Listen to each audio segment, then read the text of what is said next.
বান্ধবীর বাড়িতে রহস্যজনকভাবে মৃত্যু এক ব্যক্তির। ঘটনা রাজধানীর আশ্রম চৌমুহনী এলাকায়। মৃত ব্যক্তির নাম লিটন রায়।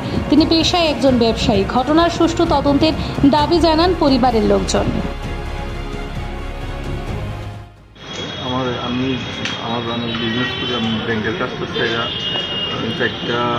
আমি বাড়িতে একটা বৃষ্টি জলে বাড়িতে গেছি। বাড়িতে গিয়ে আমি ট্রেন যেটা খুললাম ফ্যানের তুলে একটু বসি, অনেক রেস্ট করা যায়। আমার মিসেস আমার মেয়ে রেখা হইতেছে, আমি বলছি এরকম টাইমে একটা নাম্বার থেকে আমার ফোন এসে ফোনে জিজ্ঞেস করছে যে আপনি লিটনের ভাই। হ্যাঁ, তো আপনার ভাই আমার বাড়িতে আছে সুস্থ অবস্থায়, তাড়াতাড়ি। কে ফোন করছে? এটা নাম হচ্ছে পম্পি ঘোষ। আচ্ছা, মহিলাটার নাম। আমি ফোন করতে কী হয়েছে আমি করতাম না কিছু, আপনি তাড়াতাড়ি আপনার ভাই লড়ে না। কয়টার সময় আপনি বলে খবর পাইছি? আমাকে ঠিক ফোন করছে 4:32। আচ্ছা, বিকেলবেলা। বিকেলে, কারণ আমি বইয়ে রেস্ট করতেছিলাম, আমি স্থানে যাবো ইন্ডিয়া খুলছি। তো এর মধ্যে আমি কথাটা কইতে পারছি আমি তো ইন্ডিয়া দিতে পারবো, আমার মিসেস তারে খাওয়াইতেছে, হাত দিয়েছে, আমিও যাবো, আমার লিয়ে ধরো। তো আমি আমার মিসেস লইয়া বাড়াইছি। আমি তো বাড়ি চিনি না, জিজ্ঞেস করলাম কোন জায়গাতে। রানিং অবস্থায় আমার মিসেসের কাছে ফোন করতে কথা কইতে বলতে আমরা অ্যাড্রেসে গিয়েছি। তো গিয়ে সেটা দেখলাম দরজাটা লাগিয়ে রাখছে মহিলাটা। আমি দরজা ঢাকাটা ঢুকছি, গিয়ে সে দেখে বিছনাতে পড়ে রয়েছে। আমি যখন তারা ধরছে একদম শরীর একদম পুরো ঠান্ডা হয়ে গেছে। আমি বললাম কী হয়েছে, আমি কিছু জানি না।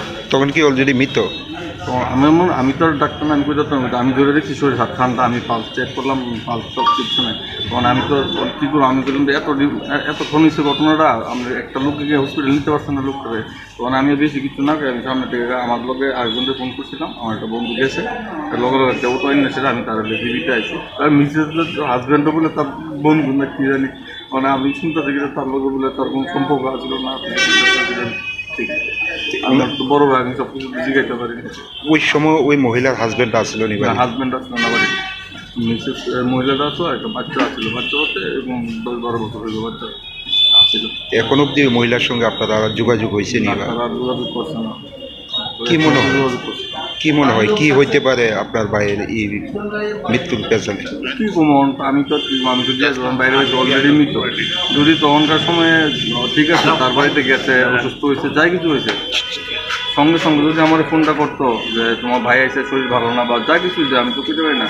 আমি যে অবস্থায় পাইছি গিয়েছে, শরীরে এত ঠান্ডা, হয়তো বা আরও তখন থেকে আরও 2-3 ঘন্টা আগে হয়তো বা কিছু একটা ঘটছে বা করছে, যা কিছু হয়েছে, যদি অনেকক্ষণ সময় হয়েছে, মিনিমাম 2-2.5 ঘন্টা না, শরীরটা ঠান্ডা হয়েছে, এত তাড়াতাড়ি ঠান্ডা হয়েছে। মৃতদেহটি দেখে কেমন হয়েছে? ঘাড়ের সাইডে দিয়ে একটু লাল দাগ আছে, এটা কি মনে হয় দেখে? আমি দিকে নজর দিচ্ছি না, কারণ আমি আমার বাইরে লিয়ে হসপিটাল যাওয়ার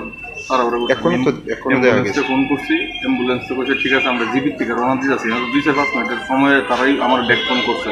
তো এখান থেকে যাইতে আধা ঘন্টা সময় লাগবে। আমি আমার বাইরে হলে আধা ঘন্টা রাস্তা দাঁড়িয়ে থাকতে আমার কাছে পসিবল মনে হচ্ছে। আমি গাড়ি পাইছি, লগে লগে গাড়ি নিয়ে এসেছি। এখন পুলিশের কাছে কোনো ধরনের অভিযোগ করছে? অভিযোগ করে রাখছি। মহিলার নামটা কি? পম্পি ঘোষ।